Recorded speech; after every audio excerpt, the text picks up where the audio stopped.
আমি যখন ছোট ছিলাম খেলতে যেতাম মেঘের দলে। একদিন এক মেঘবালিকা প্রশ্ন করল কৌতূহলে, এই ছেলেটা, নাম কি রে তোর? আমি বললাম, ফুসমন্তর। মেঘবালিকা রেগেই আগুন, মিথ্যে কথা, নাম কি অমন হয় কখনো? আমি বললাম, নিশ্চয়ই হয়, আগে আমার গল্প শোনো। সে বলল, শুনবো না, যা, সেই তো রানী, সেই তো রাজা, সেই তো একই ঢাল তলোয়ার, সেই তো একই রাজার কুমার, পক্ষী রাজে, শুনবো না আর, ওসব বাজে। আমি বললাম, তোমার জন্যে নতুন করে লিখবো তবে। সে বলল, সত্যি লিখবি? বেশ, তাহলে মস্ত করে লিখতে হবে, মনে থাকবে, লিখেই কিন্তু আমায় দিবি। আমি বললাম, তোমার জন্যে লিখতে পারি এক পৃথিবী। লিখতে লিখতে লেখা যখন সবে মাত্র ২-৪ পাতা, হঠাৎ তখন ভূত চাপলো আমার মাথায়। খুঁজতে খুঁজতে চলে গেলাম ছোটবেলার মেঘের মাঠে। গিয়েই দেখি চেনা মুখ তো একটিও নেই এই তল্লাটে। একজনকে মনে হলো ওরই মধ্যে অন্যরকম। এগিয়ে গিয়ে বলি তাকেই, তুমি কি সেই মেঘবালিকা? তুমি কি সেই? সে বলেছে, মনে তো নেই, আমারও সব মনে তো নেই। আমি বললাম, তুমি আমায় লেখার কথা বলেছিলে? সে বলল, সঙ্গে আছে, ভাসিয়ে দাও গায়ের ছিলে। আর হ্যাঁ শোনো, এখন আমি মেঘ নই আর, সবাই এখন বৃষ্টি বলে ডাকে আমায়। বলেই হঠাৎ এক পশলায় চুল থেকে নখ আমায় পুরো ভিজিয়ে দিয়ে অন্য অন্য বৃষ্টি বাদল সঙ্গে নিয়ে মিলিয়ে গেল খরস্রোতায়, মিলিয়ে গেল দূরে কোথায়, দূরে দূরে। বৃষ্টি বলে ডাকে আমায়, বৃষ্টি বলে ডাকে আমায়। আপন মনে বলতে বলতে আমি কেবল বসে রইলাম ভিজে একসা কাপড় জামায়, গাছের তলায় বসে রইলাম। বৃষ্টি নাকি মেঘের জন্যে?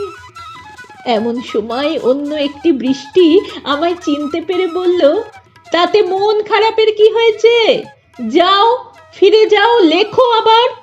এখন পুরো বর্ষা চলছে, তাই আমরা সবাই এখন নানান দেশে ভীষণ ব্যস্ত।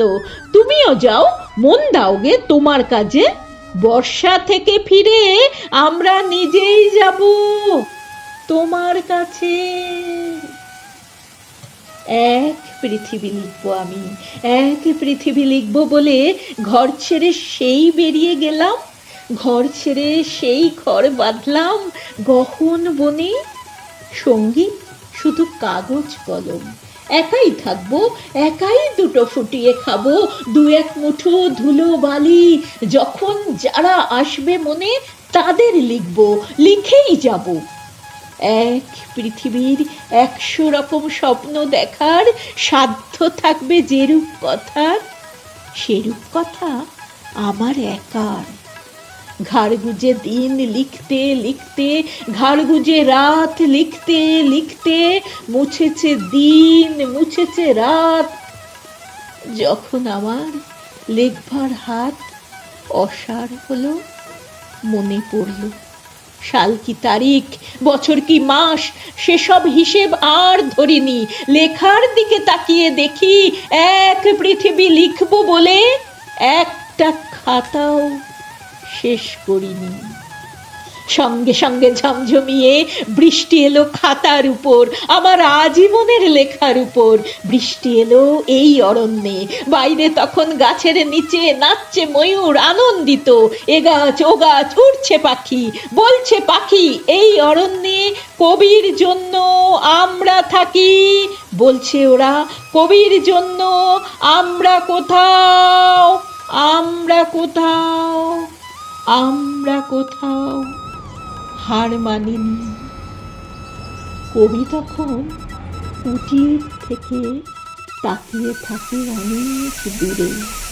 বনের পরে, মাঠের পরে, নদীর পরে, সেই যেখানে সারা জীবন বৃষ্টি পড়ে, বৃষ্টি পড়ে, সেই যেখানে কেউ যায়নি, কেউ যায় না কোনো দিনই। আজ সে কবি দেখতে পাচ্ছে সেই দেশে, সেই ঝর্ণা তলায় এদিক ওদিক ছুটে বেড়ায় সোনায় মোড়া মেঘ হরিণী, কিশোর বেলার সেই হরিণী।